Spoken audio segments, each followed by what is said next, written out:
"I've been demoted at work," he announced somberly upon arriving home. "What?" I nearly spilled my tea in shock. His company's recent poor performance and impending restructuring had hinted at potential personnel changes, but I never anticipated it hitting Scott directly. Nevertheless, I felt it was crucial to stand by him during such trying times as his wife. "Well, perhaps it's just a stroke of bad luck. Times are tough, and I'm also working, so let's not fret," I replied, trying to maintain a cheerful demeanor. "I'm Catherine, 50 years old, currently employed full-time in the back office. I reside with my husband Scott, who is 2 years my senior, our high school sophomore daughter Julia, and my 72-year-old mother-in-law Ethel. While Ethel and I may not always see eye to eye, our interactions are limited to when I'm home since I work outside, so I've chosen not to dwell on it. To my daughter, I advise, your dad is feeling a bit down because of the demotion, but let's try to carry on as usual around him." However, Scott began to unload his frustrations, and as the saying goes, people often vent their frustrations on those closest to them, those they trust the most. And unfortunately, I became the recipient of it all. The following day, while cleaning the hallway on my day off, he passed by and suddenly remarked, "You've put on weight since we got married, haven't you?" "Huh? Well, I'm 50 after all. Even the gynecology pamphlets mention that women tend to gain weight around menopause. But according to my company's health checkup, I'm not overweight," I retorted. Then came his heartless words, "Forget the health checkup. Your figure is too unsightly. You're just being lazy.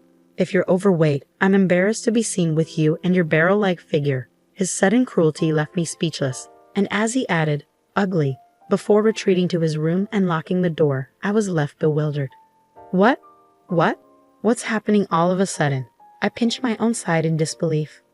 I can pinch it. When I squeeze it between my thumb and forefinger, it fits snugly, and I can tell that I've gained more than enough. But why now all of a sudden? It felt like an arrow had pierced me unexpectedly, the shock so intense that I even forgot I was holding the magician wiper in my hand, which then slipped and clattered loudly to the hallway floor.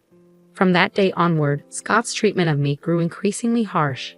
To exacerbate matters, my mother-in-law seemed to have overheard the argument from that weekend and decided to intervene. Then tensions escalated further. As I ascended the stairs with a basket of laundry intending to hang the clothes, my mother-in-law awaited me not at the bottom, but at the top of the stairs. She would make remarks like, "Oh, how dreadful. If only you weren't so overweight, we could pass each other on the stairs. I wouldn't have to wait here because your obesity restricts the space for both of us." Moreover, during dinner, when I served fried chicken, she'd comment, "Isn't this what's contributing to your weight gain?" and promptly remove my plate. Instead, she'd suggest that only the 3 of us who weren't overweight should eat. My gynecologist had mentioned that after middle age, one tends to either gain weight or lose it, yet my mother-in-law remained on the thin side. She was as slim as a dried-up tree, but I managed to tolerate her incessant taunts. Such annoyances had become routine, so I had grown somewhat accustomed to them. What truly wounded me, however, was my husband's behavior. Since that incident, Scott ceased speaking to me. There were no expressions of gratitude or compliments, not even when I served him breakfast. He simply ate in silence and then left the table. He would enter and exit the bathroom without uttering a word. Though we still shared the bedroom, he would merely turn his back to me and immerse himself in his smartphone. I couldn't bear being treated as though I were invisible. One night, summoning my courage in the bedroom, I asked, "Is there a reason you're ignoring me?" His response was cold. "Not really, but I prefer not to engage with anyone other than humans." He continued, "I don't want to be associated with a family member who is this overweight. If you truly care about me, you'll shed some pounds." What? His words left me disheartened. But it's inevitable with age. You understand that, don't you? Even though I walk 1.2 miles for my commute, I'm doing my best in my own way. Despite my efforts to combat the weight gain that often comes with aging, he coldly turned his back, dismissing my struggles. "If you're not seeing results, then it's as if you're not trying at all. Don't speak to me anymore." And with that, he truly stopped acknowledging my presence. Meanwhile, my mother-in-law persisted in taunting me about my weight. Whenever meat, fruits, or rice were served, she'd question, "Are you permitted to eat that? Do you realize?" Eventually, I found myself restricted to salads and boiled vegetables. Scott remained silent throughout, merely moving his chopsticks without a word. It seemed my marriage was nearing its end. During my spare moments, I began packing my belongings. If this was the treatment I would receive from Scott, perhaps it was best to disappear altogether. When I confided in my daughter, saying I'm considering moving back to my parents' house, she sympathized. I understand. I witnessed Grandma and Dad always picking on you during meals. It's painful to watch. I'll come with you, Mom. We can stay with your parents and I can still attend high school from there. And now, tomorrow marks the beginning of the demotion I've been anticipating, right after the winter break. Scott approached with a smile, suggesting, let's all have a drink, just this once. Tomorrow, life without subordinates begins for him. I pondered whether he found this situation unbearable. However, by now, I had lost the will to play along. Even his forced smile grated on my nerves. Scott piped up, let's enjoy a nightcap with dinner. I'll whip up some wine spritzers. It might have been the first time he had directly addressed me since the demotion announcement. He continued, Julia can have juice, and I'll fix you a wine spritzer too, Catherine. He then placed the prepared drinks at 3 spots on the table. Odd, why the sudden change? As Scott momentarily turned his back to search for the TV remote, I discreetly sniffed the drink he had poured. What? I detected a faint scent, unmistakably familiar. I knew it from my own culinary endeavors. How could he even think to serve me this? I refused to tolerate it any longer. Between my mother-in-law's constant harassment and my husband's neglect, I had reached my limit. The sight of the wine spritzer pushed me over the edge. Scott, could you please grab the Camembert cheese from the fridge? It's from the local dairy farm, and it's absolutely delicious. I'm grateful for this family time. Would you mind fetching it? I requested, hoping he would contribute at least this much to our moment of togetherness. As Scott made his way to the fridge, I took the opportunity to swap my drink with the one on the seat to my right. It was Ethel's seat. Upon his return with the cheese, I announced, now that we have our snacks ready, I'll go fetch Julia and mother-in-law, loud enough for them to hear. Dinner's served. The two of them joined us in the dining room and took their seats, creating an appearance of a typical family dinner. Except, I didn't have any meatloaf or cornbread salad. Instead, we had stewed chicken soup, Camembert cheese, and wine spritzers. Julia opted for juice. Let's dig in. Julia broke the silence, while Scott and my mother-in-law remained silent. I took a sip of the wine spritzer Scott had prepared, noticing him watching me closely. With a smile, I remarked, yeah, it's quite good. Huh? Scott muttered something under his breath, but I chose to ignore him. Instead, I focused on my salad before taking another sip of the wine spritzer. Suddenly, a stream of red liquid shot out from my mother-in-law's mouth, resembling Godzilla's fiery breath. Wait, Grandma, what happened? My daughter exclaimed, rising from her seat in surprise. Some of the liquid splattered onto her salad. Did you choke? Are you okay? Julia quickly fetched a towel and returned, offering it to my mother-in-law, who wiped her mouth. However, her reaction was one of disbelief. What? What is this? Grandma, your mouth, it looks like spicy cod roe, my daughter observed, growing increasingly concerned. Hey you! He put it in my drink. My mother-in-law shrieked, attempting to grab me, but I coldly brushed her hand away. It wasn't me. Scott made it, I stated firmly. This dismissal, coupled with the revelation of Scott's involvement, seemed to stun her. What? My mother-in-law screamed, her lips still stained with sauce, before turning to glare at Scott, who was visibly trembling. Leaning towards him, I exerted some pressure by resting my hand on the table. You thought you could sneak it into the wine spritzer, didn't you? I could detect it slightly because I've encountered it before. That was a dash of hell, wasn't it? I confronted him sternly. A drop of hell? I picked it up at the food fair in Alabama. It might not be as renowned as death sauce, but with its subtle lime undertones, I found it more appealing for its homely flavor, I explained. That hint of lime was what I detected, indicating he had added a significant amount to the drink. My mother-in-law likely didn't notice due to the wine spritzer's aroma, or perhaps she mistook the lime scent for part of the drink's flavor. Regardless, this was an exceptionally malicious prank, incredibly vicious. Wait, Dad did that? Julia's expression was one of disbelief. I actually intended for Catherine to have it, Scott admitted. You should switch it with yours. Even if my mother-in-law is foaming at the mouth, it's out of line.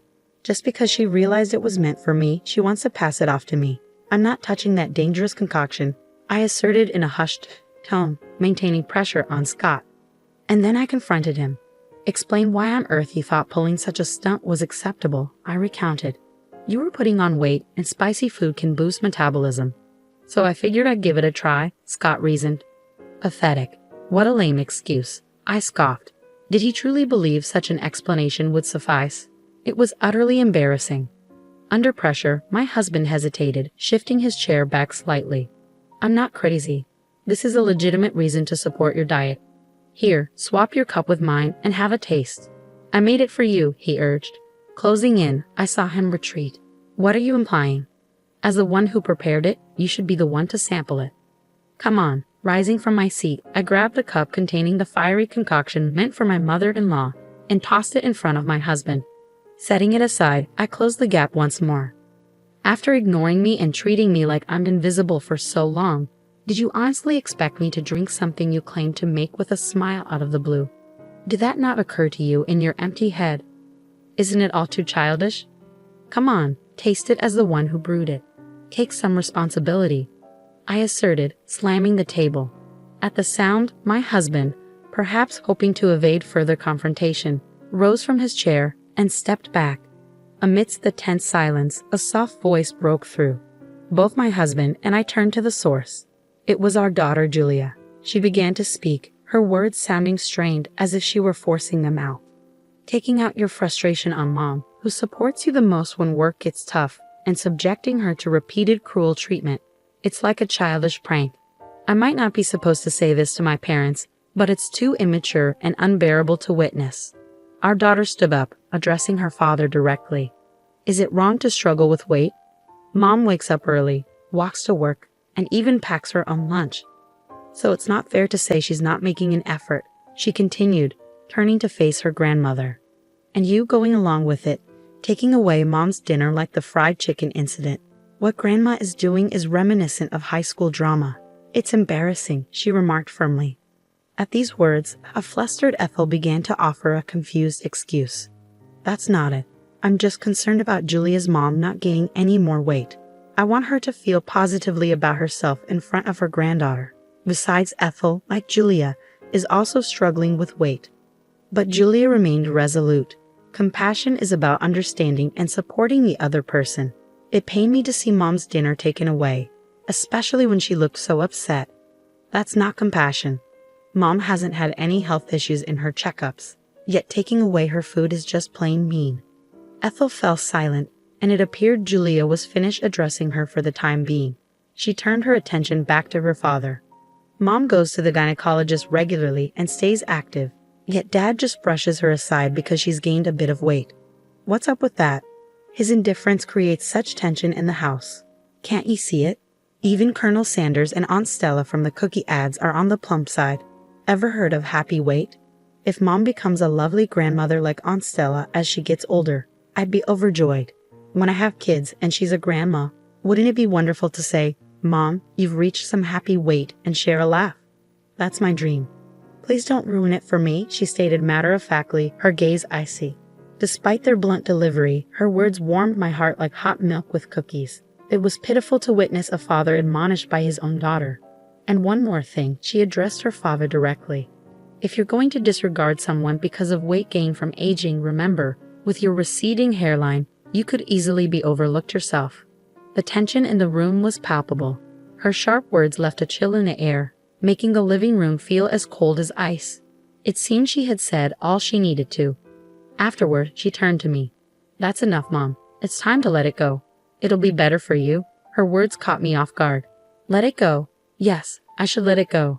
As I mentioned earlier, my dream is to see you holding my child, saying you've gained some happy weight and sharing a laugh. For my sake, I want you to be happy because that's part of my dream. So please, let it go. Be happy and fulfill my dream. Her words filled my heart with warmth. Each word she spoke brought me such joy that I no longer cared about being ignored by my husband. the fat shaming from my mother-in-law, or the drink incident. Warm tears streamed down my cheeks. Yes, you're right, I agreed, my vision blurred with tears. Come on, Mom, she patted my back gently, urging me forward. Oh, okay, I mumbled as I fetched a document I had been concealing for some time. What? My husband exclaimed, startled. After enduring a month of being ignored, I reached a decision. I have my bags packed.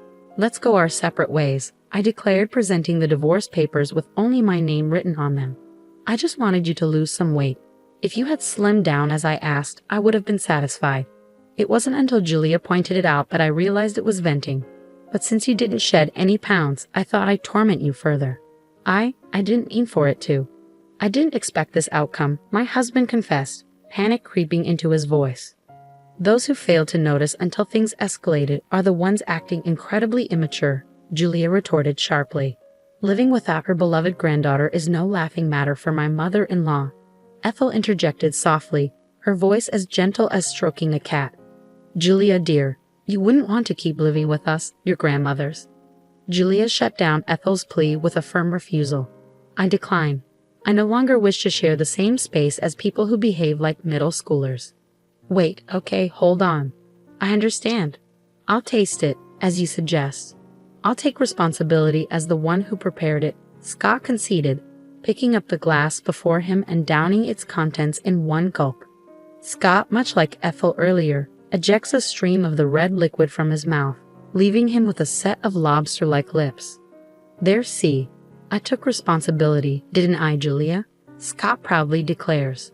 Julia captures a picture of them both with their lobster lips on her phone and remarks, "You both are so ridiculous. Mom, let's go," before swiftly exiting the living room. Yeah, I'll follow her lead, I agree. Left behind is a dinner table splattered here and there with the wine cocktail mixed with a drop of hell, along with a husband and mother-in-law sporting red lobster lips. I returned to my parents' house with Julia. Upon explaining the situation at home, both my mother and father are enraged and decide to confront Scott and Ethel. They return with the divorce papers, and I ultimately end up getting divorced. My ex-husband Scott's career hits rock bottom, with no notable achievements in his remaining years. It turns out he had a habit of ignoring issues he disliked, even with his subordinates, which ultimately led to his demotion. A revelation I only recently discovered. Meanwhile, my ex-mother-in-law Ethel, who had been difficult and seldom ventured outside, finds herself in a stalemate within their two-person household. Eventually, I received a call saying, "Things wouldn't be so dull if you and Julia were here." This sentiment is underscored by the 17 years that passed since Julia was born and we lived together. Please come back. I'll stop ignoring you. But I won't be returning. Enjoy indulging while you can. Once you have grandchildren, you'll have more physical work to do, my mother jokes with a smile. That's a good point. Today, like every day, I'm walking to work.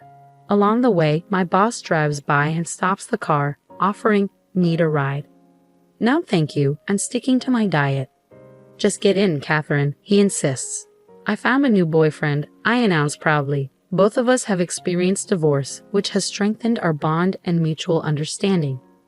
Dieting is great and all, but being late would pose a problem, he mentions as he drives.